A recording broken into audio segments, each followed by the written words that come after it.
welcome Susanne. Thank you. Thanks. Good to have you all.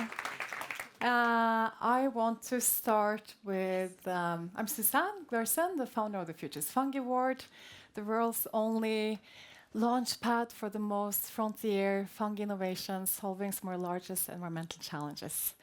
And I also want you to turn to somebody you don't know. I know some of you know each other, you sit together, but say something about what you know about fungi. And some here are experts, and some are maybe new. That's why you're here, and that's totally okay. By the end of the day, I hope you know more and are excited and inspired about what this kingdom and queen of life can do. So, short conversations, and then we continue.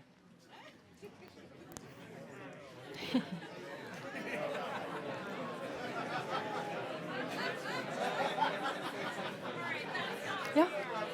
Okay. Yeah. Thank you. Super.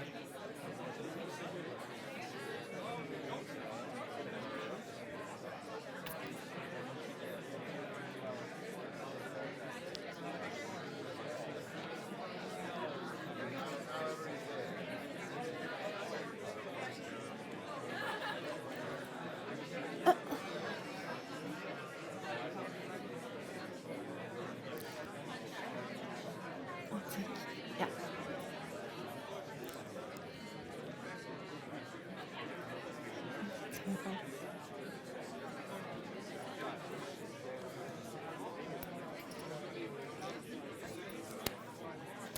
Okay. Put this over here. Okay, people. Are you ready?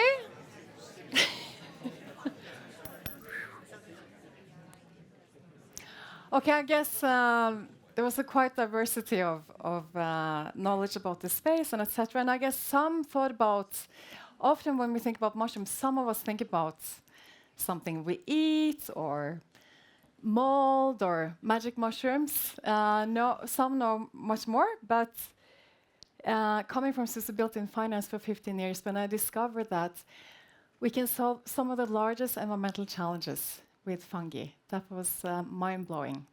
And it's such a possibility to solve systemic challenges across sectors. So, you know, when I learned that we can make building materials, Reyes made a bag of leather, we can replace petrochemicals in so many sectors, and clean our water and soil for PFAS and shit that doesn't belong in the soil. Fungi is a decomposer and cleaner. And we often talk about climate change, but so much of our soil is degraded. And we need to take care of the earth we have. But it doesn't stop there. You know, we see self-healing materials, how materials can self-repair. We can merge fungi with electronics and use fungi as a sensor to survey the environment. So we're just getting started. And that's what I love about this space. It's a wide space for discovery, for innovation, and creating the future that we would like to see. So again, I've been in sustainability for 15 years, been on the barricades in finance to solve some of our largest challenges. And when I saw that, you know, people say, ooh, fungi, that's a nice niche. But I say, you know, we can solve climate change, nation biodiversity loss, not on its own, but fungi innovations can contribute. Going from a linear petro-based system to bio-based circular one. So all the large environmental challenges, we have solutions co-creating with fungi to address. And again, so many sectors, there's so many industries. So fungi is a new frontier in biotech and sustainability that takes us to a more nature-based system. McKinsey says that 60% of inputs for the global economy can be done with biology. So this is, for me, this is a transition to a nature-based system where we look to nature for the solutions we need. There's so much intelligence in nature. We know that. It's been an R&D machine for billions of years. So the mission, or I'm on a mission to use my working life to bring us to a more system in balance with nature, where we respect nature. We are nature. We just forget about it sometimes. And again, back to the regeneration. There's almost nothing more regenerative than fungi. Fungi takes what is old, not longer working, waste, old systems, and transforms to new life, new nutrients, and this cycle begins. So regeneration is about upcycling and taking something and improving it to something better. So there's a startup saying, in nature there's no waste thanks to fungi. So it's a beautiful example of circularity. While we humans are often very linear. And then we know that only 4 to 10% of fungi is mapped globally. So imagine what we can discover with the rest. New materials, I mean, things we haven't ever imagined. And that's also what I love about this space. There's so many new innovations coming that we, didn't know about just a year ago. So I'll show you a bit from the word. Okay, so for the ones who are new to fungi, I just wanted to show you some things here. So it is its own kingdom. Hands up, people who knew that it was its own kingdom. Quite a lot of people. But still, I often say kingdom should be also be okay. Its own kingdom, we have fungi, flora, fauna, flora, and fungi. Animals, plants, and fungi. And it's not also a mushroom on the top we talk about, it's a mycelium network that connects to trees so they can send nutrition. And we saved so many lives due to penicillin. Many don't know, right? When we take penicillin, it's come from a fungus. Or fungi, they resemble humans and animals more than plants, which is quite astonishing. And in a spoon of soil, there's so much mycelium. And it's also food for thought that fungi survived 5 mass extinctions. And now humans, we're going into our own extinction. So I find that it's not the timing for this, renewed interest in fungi is not a coincidence. This is when we need this kingdom more than ever. I mentioned this. So when I, learned about this, the incredible opportunities, and it's so untapped. And I also saw fungi is a network, an ecosystem. I'm very much an ecosystem builder, thinking systemically. I saw the need for an ecosystem that can help innovators to accelerate fungi innovations globally. So I set out to build a platform that is doing this. And then we need more awareness. Many people here know about fungi. Many people out in Davos don't know at all. They think about it as, mushroom on their pizza. More research, and then there's some, I almost wanted to swear, but we're streamed here, so I'm not going to do it. There's so many innovations in science that is just lying in a drawer somewhere. We need to bring these game-changing innovations out in the real world so we can drive real change. I mentioned the ecosystem, and especially, if you have scientists that, are leaving academia, we need to help them on the way with resources, encouragement, and help them to take the step, and also funding. So I set out to build a global ecosystem very deliberately we have an award that creates a lot of attention, momentum, gives recognition and resources, and then an organization that can bridge collaboration between corporates and startups and scientists. That's also needed because these innovations are so novel, so we need to work together with them. And then we need capital as the fuel on their engine. So I'm also investing and inviting investors with me, and then bringing science to life. Excuse me. So the mission is really a global fungal engine and a launch pad for the most novel fungal innovations and helping scientists to bring science to life and weave an ecosystem that can collaborate to advance these innovations. It started with a word, and I'm showing you this before I'll show you some of the incredible innovations. It started in 2023. We had applications from all over the world, 257 applications from 70 countries. It just spread like mycelium. We were a super small team, but this was needed. We convened scientists, startups, corporates, investors, and we were called the Oscars for fungi. Then I was very proud. It was and then we had many scientists in the jury. We were also nominated for another award. Some of the research institutes we had in the award in the jury.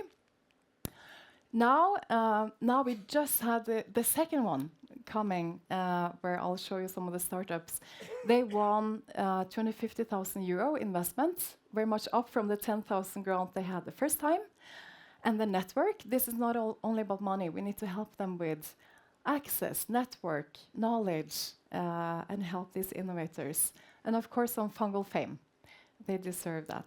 And now, from February, we have the scientists, and they will have a program, 3-month program, learning to build a company. So we will help them on the way. And here, investors can actually join. We made it very mycelial collective where investors can join in the winner investments together to back these innovators. So that's a possibility for those interested. Okay. Quickly, big jury this year, a lot of biotech investors, MIT, the engine, so MIT's investment arm, we had Harvard, Center for Biologically Inspired, I always forget the name, okay, but from Harvard, and we had Stanford here, and so many biotech, European Circular Bioeconomy Funds. So they vetted these innovators, and then this is some of the network that helped them. Now we only do the startups, 187 startups worldwide. And fungi is so global. It's so incredible to see innovators from India and Kenya and the Nordics.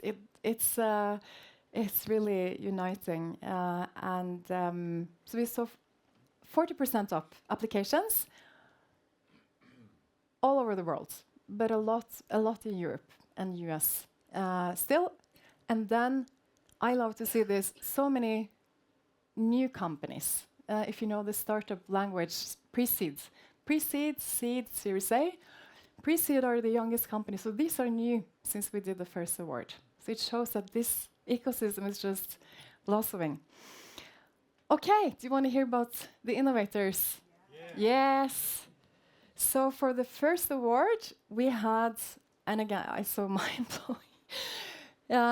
The science winner, he makes a biobattery to store energy using fungi, which is a mind-blowing example of how this is not only about food sector. When I mentioned that back fungi innovators, oh yeah, I had an alternative burger last week, but I said you can store energy with fungi. So Jens, and we have Carolina here today to also talk about the biobattery.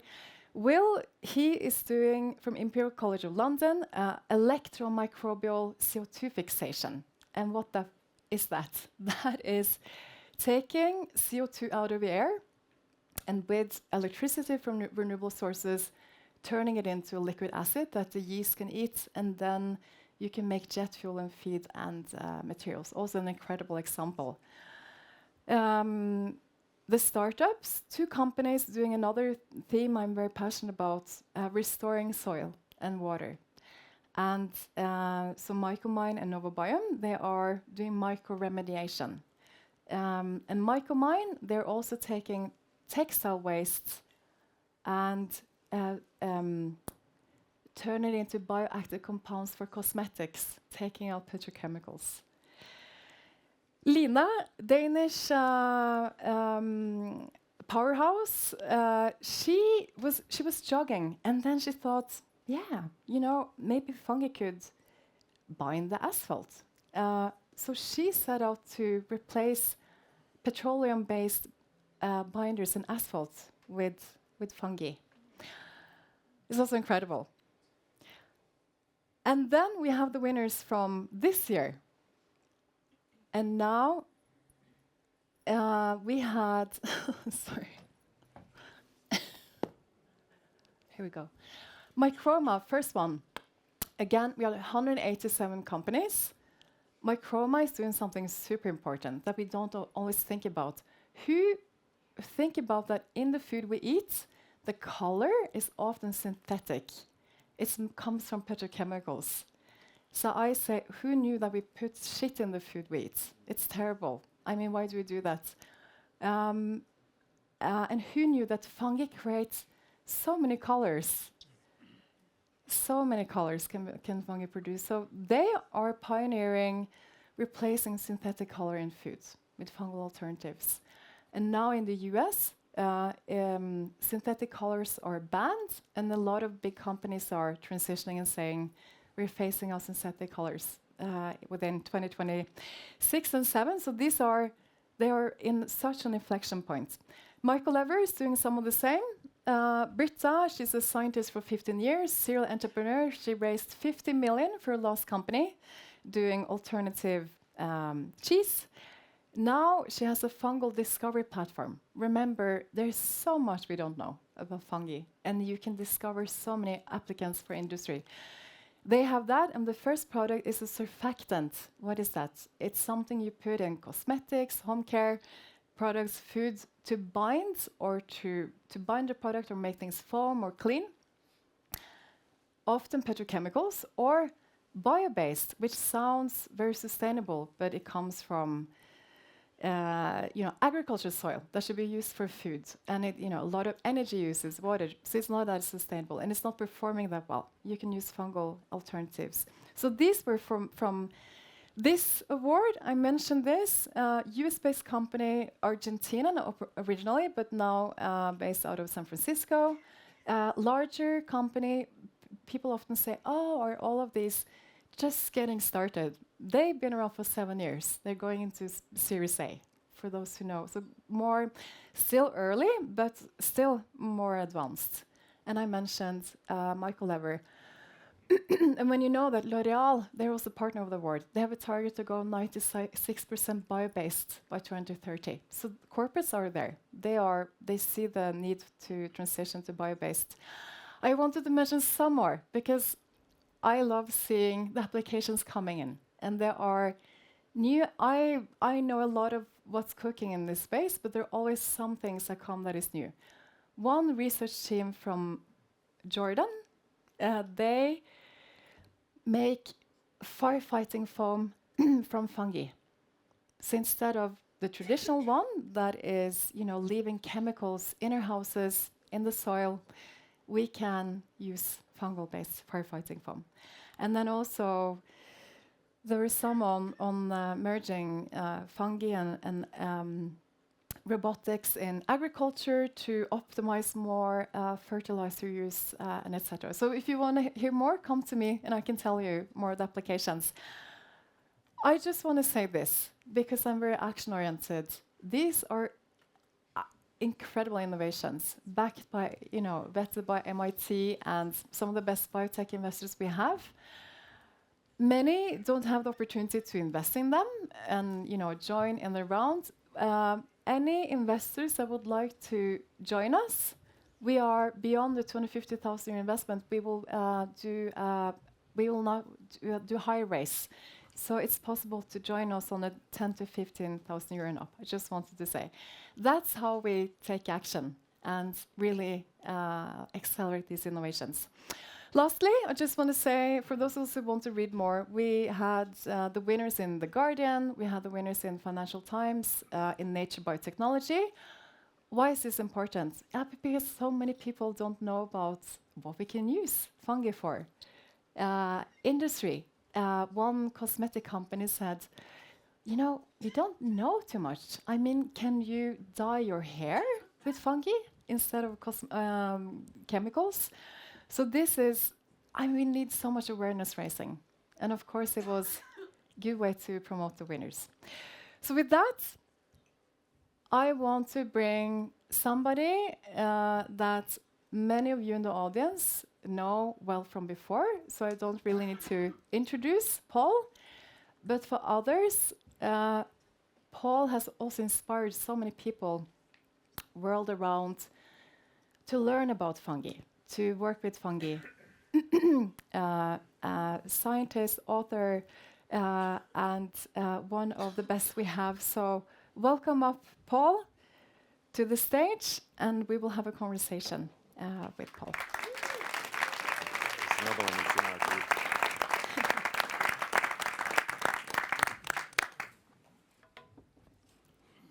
Okay, welcome, Paul. Well, thank you for having me. The title actually comes from one of your articles, 6 ways fungi can save the world. So I would like to open and ask you, for the audience here, how would you describe that fungi can help save us? Well, I have a book out, 2005, How Mushrooms Can Help Save the World. I think most of you have seen that. I've been fascinated with mushrooms and fungi ever since I was a small child. And my first memories was pelting my twin brother with puffballs, and they'd explode upon impact. My twin brother and I were very competitive. And I remember my mother coming outside and saying, "Don't throw puffballs at your twin brother. If spores get into his eyes, he'll go blind." So my mother went back in the house, and I looked for more puffballs to throw at my brother. But indeed, mushrooms were the forbidden fruit, and they came up and disappeared so quickly. I mean, I thought, where did they come from? Many things happened in my life. Psilocybin mushrooms were absolutely extraordinarily important to me. I think they're extraordinarily important to you. You may not realize it now, but the research on psilocybin mushrooms for age-related neurodegeneration, this could be a game changer for people as they get older, so they can maintain their cognitive and psychomotor abilities. There's a lot of research on that. I'm very much involved in that with Mycomedica, mycomedica.com. We're a small startup, but it's when I started looking at mushrooms on the microscope, the scanning and electron microscope, and I saw these filaments of mycelium. And it dawned on me, wow, it looked like neurons. They look like electrical wires. And the more I studied them and more I understand the biology, I wrote on this early on that these are externalized neurological networks. They're externalized stomachs. They're externalized lungs. Exhaling carbon dioxide, inhaling oxygen. And that these actually are likely sending signals throughout the landscape. And then understanding that there are prebiotics setting up guilds of microorganisms that cooperate, and then these complex guilds of microbes using the foundation of the soil food web as these mycelial nets. And then when I started looking at the numbers, which is just phenomenal, millions and millions of microbes per cubic centimeter, and kilometers of mycelium, I thought, wow, so this soil is just living in a matrix of mycelium. And then it dawned on me that, well, the antibiotical properties, what we know about penicillin, and the prebiotic properties that encourages other organisms to grow while stifling and keeping away competitors, it just dawned on me these were deeply intelligent organisms. And we see the mushrooms as the proverbial tip of the iceberg, but actually mushrooms are made of mycelium. Every mycologist here in this audience knows, if you look through a microscope, after you look at the spores, every description of a mushroom is the type of mycelium that makes up the mushrooms. Mushrooms are aggregated mycelium, whereas the mycelium runs through as single cells in the ground, surrounded by hundreds of thousands of hungry microbes that want to consume it, and yet it achieves the largest organism size in the world, 2,200 acres in eastern Oregon, with a honey mushroom. How does something become the largest organism in the world, surrounded by all these other dangerous microbial enemies, and yet sustains itself, creates forests? And so it dawned on me that these are immunological membranes. And that's really what I'm most excited to share with you, is we've had a breakthrough, which I think will go down in the annals of mycology, is probably the biggest breakthrough, certainly in since penicillin. And I say that with timidity because if I could even come close to that, then I'll feel greatly honored. But it all started when I surveyed the literature for all the articles on the novel antiviral properties of mushrooms. I found like 5 references. Gypsy mushrooms and some shiitake mushrooms, etc. I published this in 1999, and then 9/11 occurred. And because I published this in a peer-reviewed journal, it's a short article, the U.S. Defense Department saw this, and they contacted me. And they said, we're very concerned about weaponizable viruses. We were casting a big net. They had $4 or $5 billion. They said, send us samples, we'll test them. So, wow, I had an opportunity here. So I shotgunned. I sent them hundreds of samples. They did 2,392 assays. I sent mushroom fruit bodies in. I sent the mycelium in. And I had fantastic results. And one of them is from agaricon that grows here in Europe. It's on the red list of extinction. It grows in the high Alps of Slovenia in Austria, and it's called agaricon, which was first described by Dioscorides 2,000 years ago in Greece as elixirium ad longum vitam, the elixir of long life. 2,000 years history of use in Europe of this mushroom. Turkey tails were another one that had a good hit.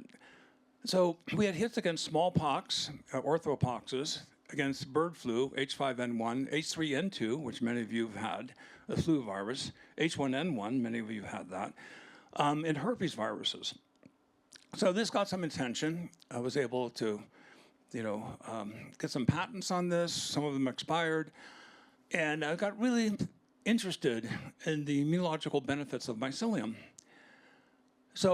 But I had a mail order business. I have 132 employees. We're at fungi.com. Now, I say fungi, and you say fungi. I said fungi. And they could be fungi, which I'm certainly a fungi. So all 3 pronunciations are correct, by the way. So now I registered fungi.com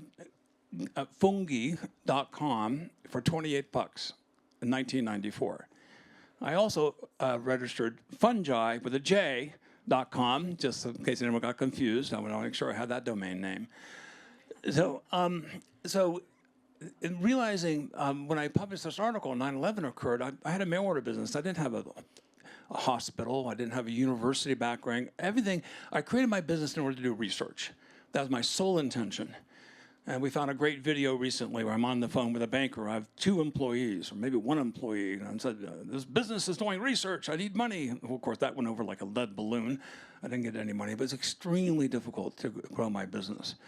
Now I have 132 employees. They're fantastic. I have 10 full-time research people. So after 9/11, then they found the article I wrote on antiviral properties of mushrooms.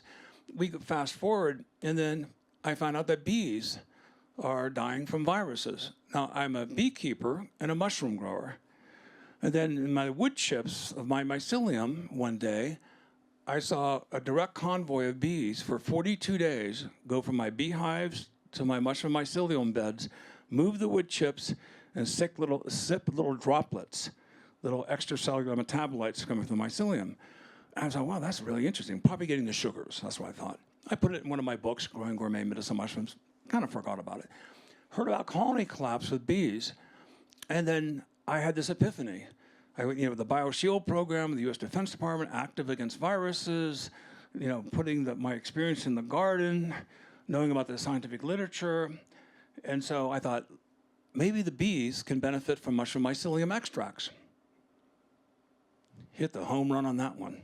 We published in Nature, Scientific Reports. That's a prestigious journal. And 1% of mycelial extracts put into sugar water, that's 1 drop per 100 drops of sugar water. All beekeepers use sugar water to help the bees survive, honeybees. It reduced the deformed wing virus by up to 800 times. The Lake Sinai virus, 45,000 to 1 in 10 days for 1 treatment. So phenomenal result. Thank you, because it's so, and this is what I want to talk about, and this is why I'm excited about these awards, because I'm interested in applied mycology. Mycology that you can take from a laboratory, in vitro, propagation, petri dishes, and help bees. 75 to 100% of honeybee hives died this past year in the United States. And tell them. 75 to 100% is 36% here in Europe. It's a bee apocalypse. And bees, the absence of bees is the biggest threat to food biosecurity, raising prices, hurting farmers, almond growers, cherry, apples, peaches, and pears. And you want to tell them how much of food production is depending on, or crops are depending on. Yeah, there's not only our food production, but also so many other non-food producing plants. This is essential for the biodiversity of the ecosystem. I adopted a long time ago that mycodiversity is biosecurity. I felt this call to arms, and so I developed this strategy, and this is exponentially expandable. So this is applicable mycology that can expand. So that all these inventors who are coming up with inventions with mycelium, for anyone out there who does not understand this is exponential. I can take a fragment the size of my little finger and grow up to 10 million kilos in about 8 months. I'm not exaggerating. That's how much. So you're an investor, this is like a printing press for money. You can print money if you can sell the product. Can I add one example? In NASA is researching building houses on the moon and Mars with fungi, mushrooms, and I did a podcast with some scientists, and that is because it's costs so much to, send materials out in space, but you can just send some spores, and they can, do the work up there and grow up in space. Coming back to, right? And we got a grant from NASA and we convert regolith, which has petroleum products in it, for growing oyster mushrooms. And I just showed somebody here at a conference, we had an 85-page research paper. Our group got $140,000 from NASA, and so we've been able to prove we can grow oyster mushrooms on regolith. And then I'm going to segue and I'll come back to viruses, but I was at a TED conference and I met the editor for Scientific American. I said, I have an idea, but I bet you'll never publish it. He goes, what's your idea? I said, we send humans into space and they go to the moon and they go to Mars. They're going to look back at our blue planet and going, what did I do? So depressed. I'm so lonesome for home. But all you have to do is take a few spores of psilocybin mushrooms, and you grow the mushrooms in space. They dose themselves. They go on a spiritual journey. And those of you in this room who've done this, you feel you've won with the universe, and you literally get back on mission, which I thought was a clever play of words. And they published it. You can look it up. It's in Scientific American. Good way to get published, by the way. Challenge the editor. They'll never publish something, and then they'll do it. Okay, so the bee article, we published this in Nature. Fantastic results. USDA, Washington State University co-authors. One of the virologists for USDA says he's never seen anything reduce viruses as much as what Paul's material does. And moreover, he said, I've never seen anything reduce viruses, period. So it's a huge, huge breakthrough. Okay, so we go forward, and we have COVID. Some of those researchers in the BioShield program, the U.S. Defense Department, Washington State University, and physicians knew of my work because of my TED Talk in 2008, 6 Ways That Mushrooms Can Save the World. I reported on agarikon that grows here in Europe, reducing pox viruses and bird flu. So they approached me. So we conducted a clinical study. I'm very happy to share the results with you. We just got accepted in BMC Immunology. Many of you physicians know what that journal is. It's a very prestigious journal. Double-blind, placebo-controlled study, 90 patients. And it's for vaccine enhancement.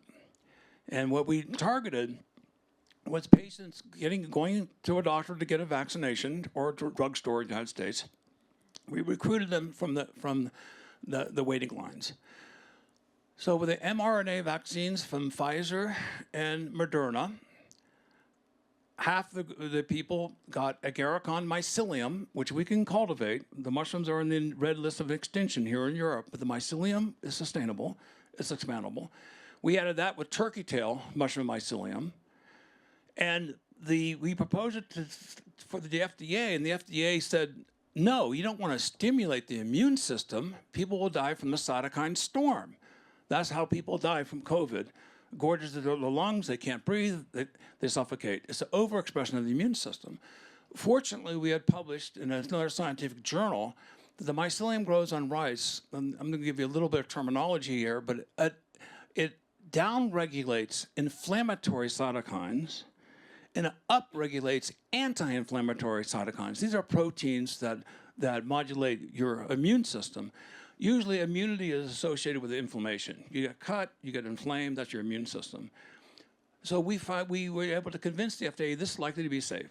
So we have 140 people in 2 clinical studies, and the results are spectacular. The article will be published in the next 30 days. Moreover, we have evidence that's going to work against bird flu.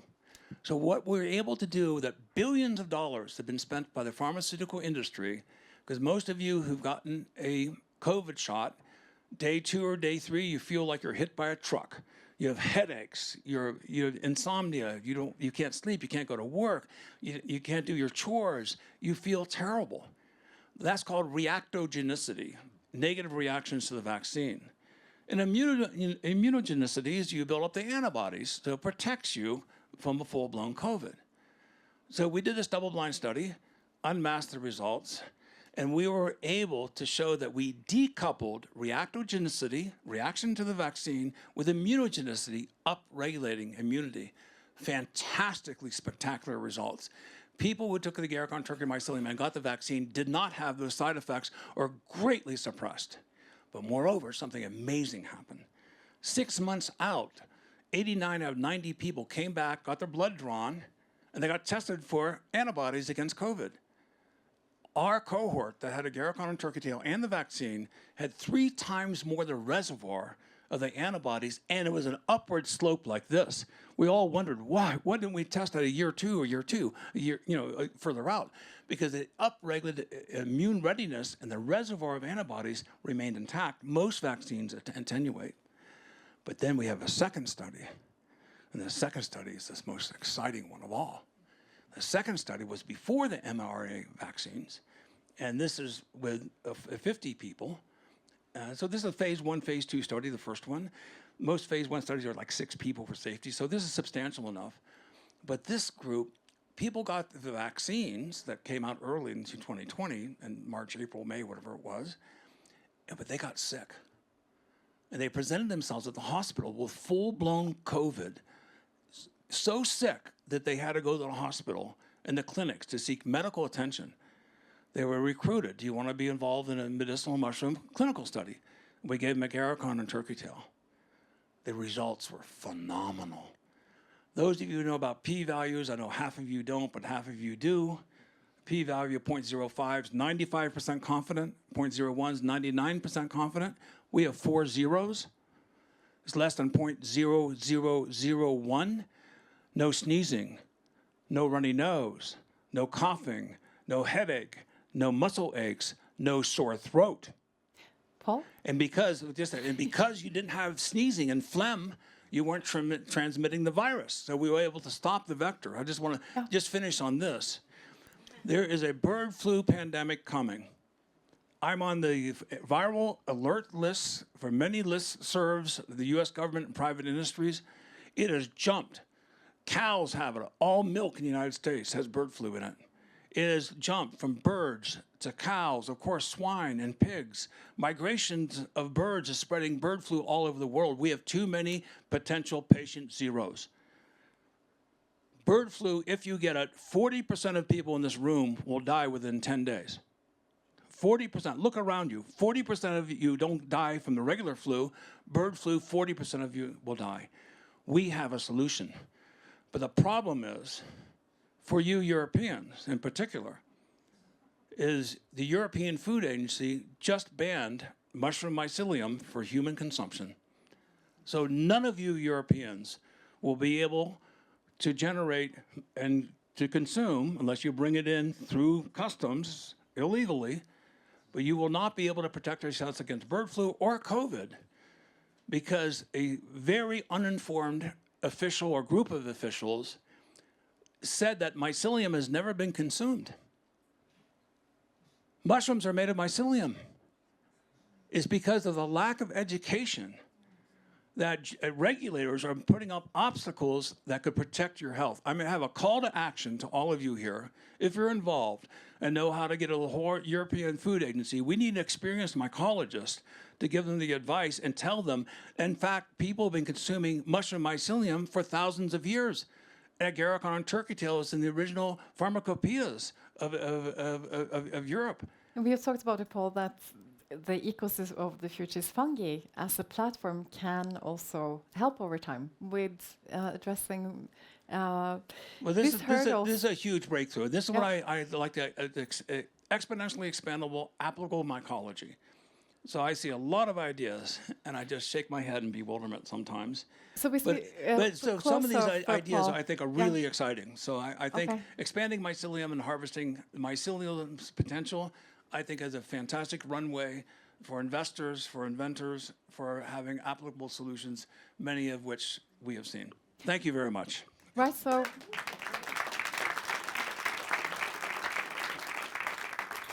addressing health issues, addressing well-being with, psilocybin. There's so many ways for humans and nature that fungi can help us. What are your favorite innovations solving environmental challenges, if you have to mention 2 or 3? For the mental health crisis? No, for environmental solutions. So not we've talked about, health. Environmental health? If you had to say, what are your favorite innovations addressing environmental challenges? Well, I like to prioritize, different threats to our environment and our health. If you had to, right? We talked about bee pollination or bee death. That's one. That's one. Are there some other that you would like to highlight that you are? Well, I think factory farming and putting animals so close together is a recipe for disaster. I think fungal foods could be fed to chickens, to all sorts of animals to upregulate immunity. We need to upregulate community immunity so zoonotic diseases do not jump from animals in factory farms, or migrating birds go to a pond or a water trough where chickens are, they spread bird flu. That's how cows get it. Cows are drinking out of troughs where wild ducks are coming, or geese.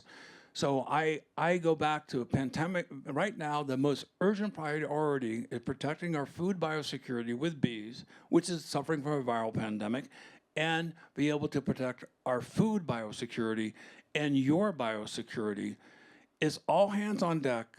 We are at a near event horizon of another pandemic of epic proportions. And I cannot emphasize this enough. The fact that this threat level is so high and we have a solution, but we have regulators in government that are blocking the launching of a safe product. This speaks volumes to what is the problem that we face and inventors here face trying to talk about mushrooms. Because and note on that, we have a food, you talk about alternative protein, and we have Ingrid from NoMy coming and talking. And we heard in the weekend on the System Change Forum drawdown, also referring to one of the largest emission sources is we're not addressing food waste. And there, fungi is incredible to upcycle our food waste. I want to ask you, Paul, on the timing. I mentioned, I find it peculiar that, in the time of havoc and when we're, diving into disaster, there's a blooming interest and fascination for fungi, and you've been a big inspiration for that. Is it just me, or do you think it's not a coincidence why this is happening now? And is fungi, this is a highly intelligent being. Are they guiding us? I love that question. It's a very intelligent question, because I believe in Gaian consciousness. It's very interesting to me that at this point, where we're literally on the edge of a massive extinction event across the biosphere, that fungi are coming to the forefront at a time critical. I believe the funding of mycology, and I've said this for a long time, should equal the funding of the computer industry. This is the intelligence of nature that we're trying to protect.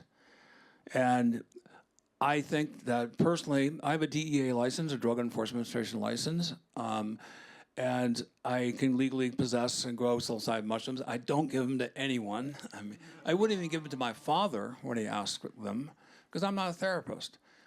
And I think that these are genius. Psilocybin is a genius molecule.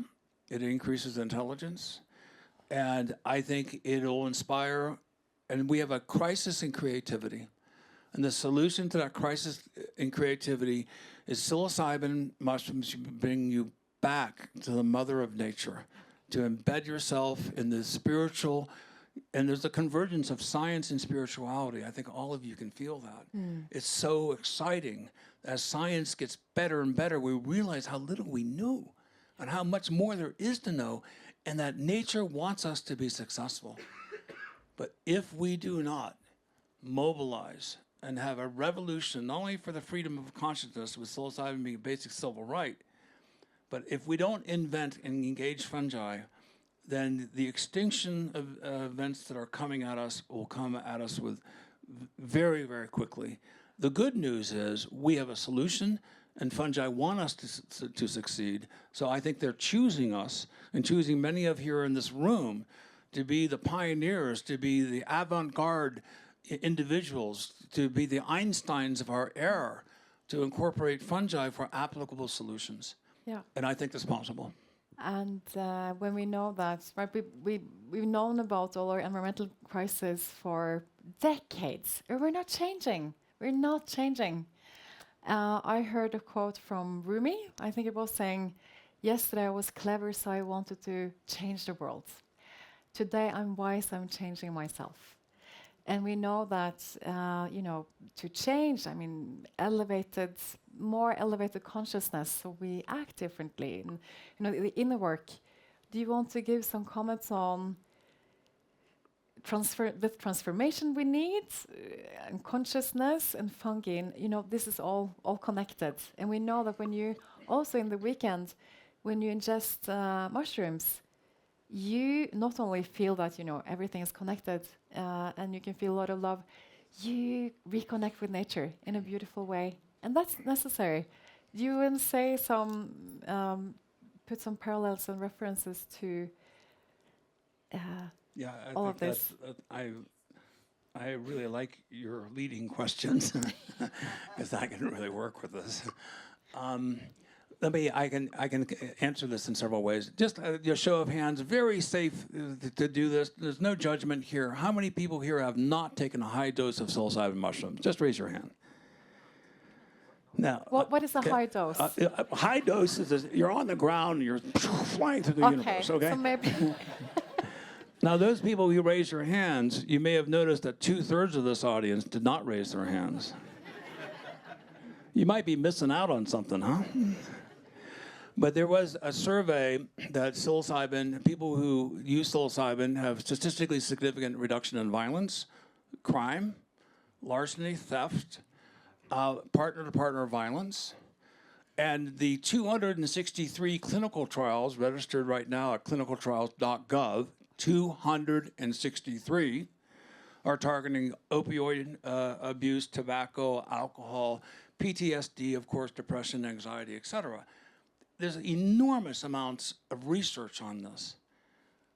Now, to answer your question, think about the return on investment in savings, not having criminals, not having the prisons, not having the judges, not the trauma that occurs when you have a violent victim, and to the family and their neighbors, and what that means. And to think about law enforcement, when they've had bad experiences and they can't reconcile it, they emanate it out, they transfer their anger.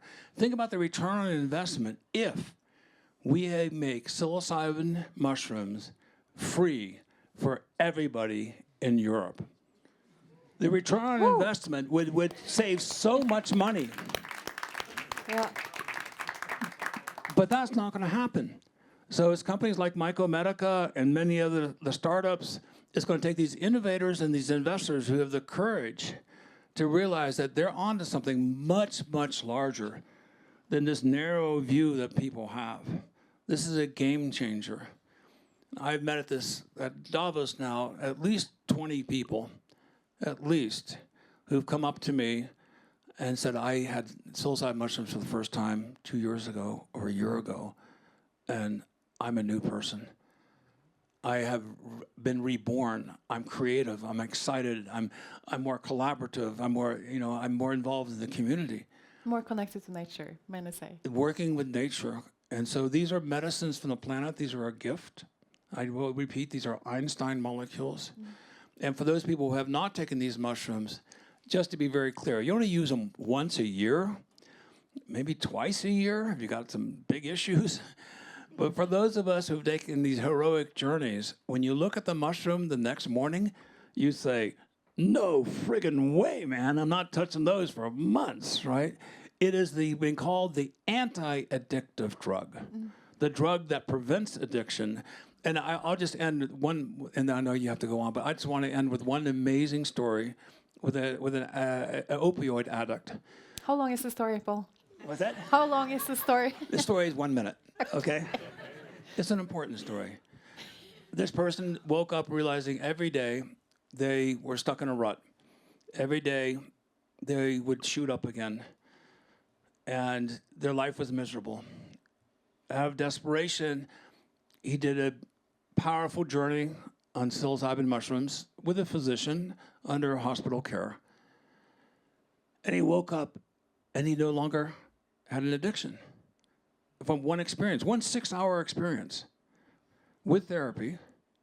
And he said, before I was stuck in a rut, but it was like I got on top of a ski slope that next morning, and I was on top of the ski slope and there was no ruts.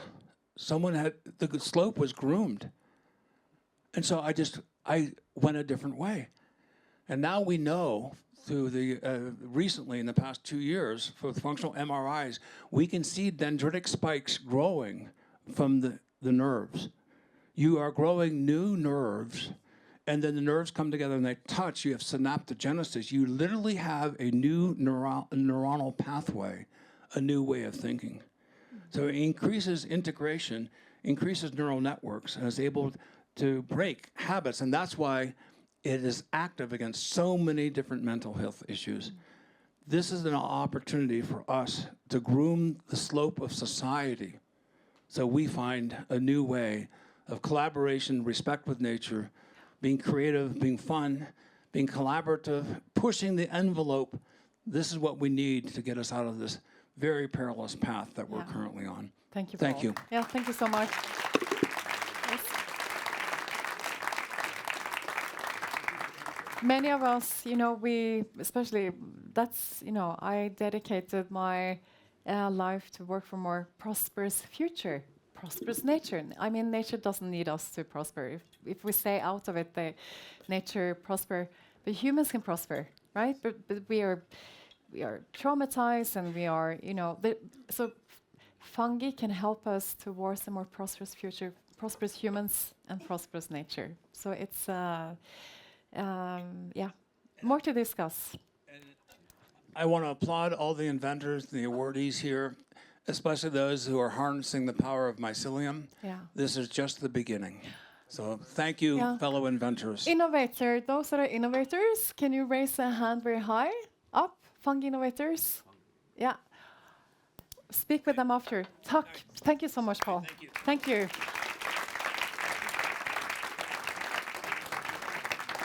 So we have 3 incredible innovators for you here now. And I will first show you Mycroma, the winner of the Futures Fungi Award. Ricky, we came up this quickly that he would be here, and we will show a video of what they are doing. Colors are everywhere. Wherever we look, whatever we consume, we are surrounded by them. And although they enhance our reality, their reality is not always as colorful as we might think. You see, the vibrant products we consume in our daily lives are neither healthy nor sustainable enough due to their ingredients. Artificial colorants are petroleum-based, which makes them unsustainable and connects them to serious health risks. Meanwhile, current natural alternatives currently used aren't as good as they sound. They have low performance, are unstable, expensive, and resource-intensive. That's where we come in.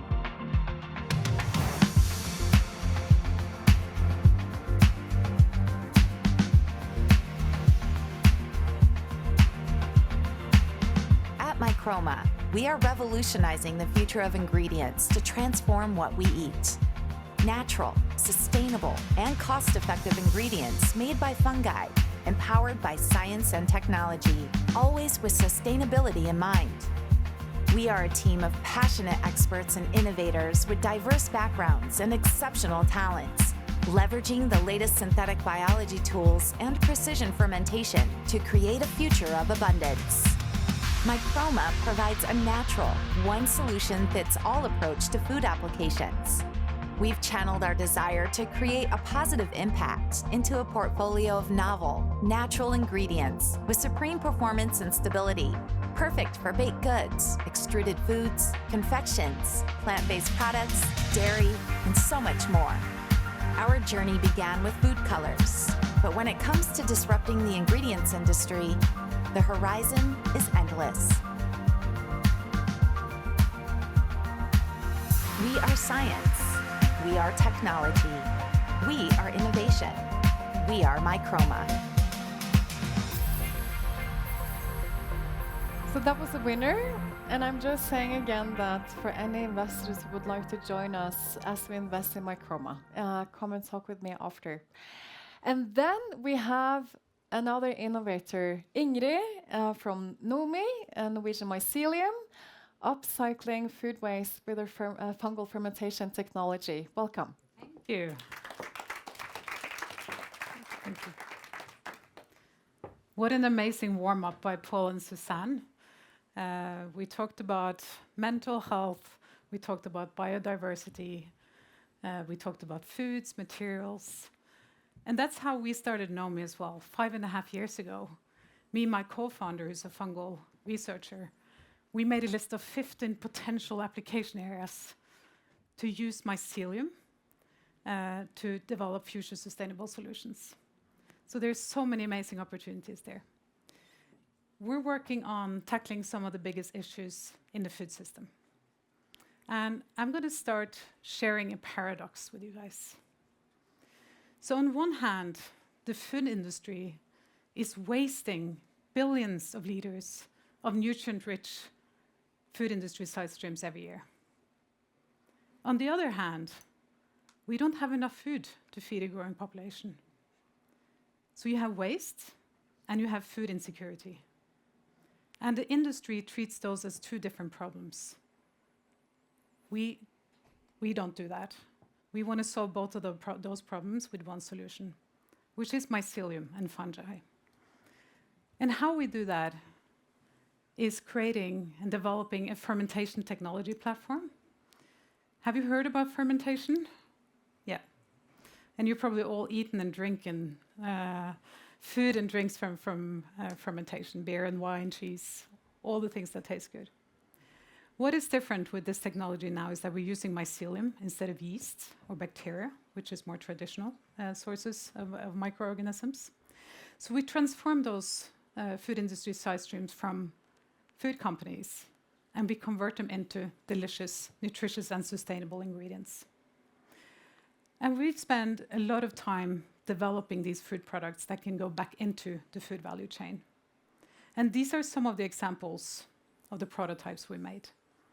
And we're now working with the food industry, both on the side stream side, as I mentioned, but also in developing these products so that they can bring it out to the market.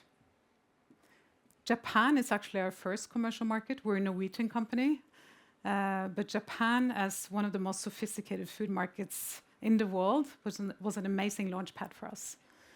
So we're, as we speak, getting these products to market. and working with food players there, which is very exciting. So just to end off, I only had 3 minutes, so I'll do it quick. We are at the turning point now when it comes to the food industry, but also food systems and food security. We need better ways to produce food, and we think that fermentation and fungi will be a key pillar of the food system going forward. So as mentioned by both Susanne and Paul today, we need all hands on deck. We need the companies, we need the scientists, the investors to help support this transition. So I hope you're with me and with us to make this happen. Thank you very much.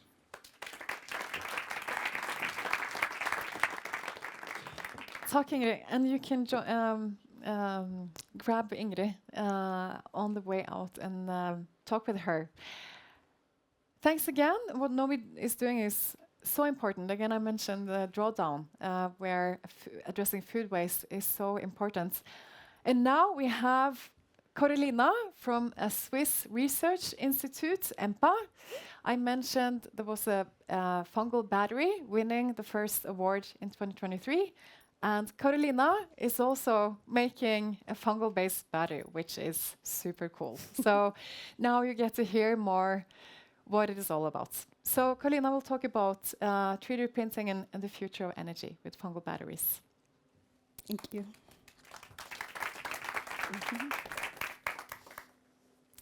Now, imagine throwing out 53 million tons of electronic waste per year. That's like filling 5,000 Eiffel Towers worth of e-waste. And that's how much e-waste we produce globally in 2023. By 2030, this number is estimated to rise to 73 million tons of e-waste. Now, most of this waste isn't just laptops and cell phones, but it's also small, low-power batteries that are found inside sensors, medical kits, toys, and single-use devices. Now, we use these devices in order to monitor our health, agriculture, and the environment. Yet, the materials that power these devices can also outlive and contaminate the very ecosystems that they're meant to protect. And so we asked a simple question in this project. What if batteries didn't become waste at all? And our answer came from fungi. Now, fungi, we know, already run some of the most powerful systems on the planet, quietly and underground. They can recycle nutrients. They can also connect ecosystems. And they can also build resilient networks that appear, function, and then disappear without any waste. Yet, despite this, a lot of fungal research is often not taken into account in technology. And so we wondered, well, what if we treated fungi not as just an organism, but also as infrastructure? And so this question led us to build a fungal biobattery. And our battery is a biodegradable power source. It does not use lithium or metals, but it does use microorganisms in order to generate electricity. In our battery, on one side, we have our yeast, which break down simple sugars and generate electrons. And on the other side, we have white rot, fungi, which complete the electrical circuit. And if we look at the internal structure of the battery, this is made up of fungi, carbon, and cellulose. And cellulose is a same renewable material that you find in trees that give it strength. And the end result of this is a battery that works, that's not made with any toxic materials, and when its job is done, it can be composted. So why is this important now? Well, this is important because we are entering an era of massive environmental sensing. We want to acquire data from forests, from soils, and from agricultural lands. And these are often far away from the power grid. And so today, powering these sensors creates a new problem. And that problem is of basically how do we acquire this data in a way that is sustainable so that at the very end, we're not creating additional waste. And so in thinking about our research then, we thought about, well, how can fungi help resolve this and not create additional waste? And the idea is not to go ahead and replace the smartphone battery in your cell phone. It's to try to rethink how can we use fungi in order to build temporary electronics that are more sustainable, so that at their end of life, it's just as basically important as their function. And fungi have been doing this for millions of years, as Susanne has pointed out. And it's now that we're doing the research at our institute that we're learning to build with them. So I'd like to leave you with that thought. And I'd like to end by thanking my institute and my laboratory.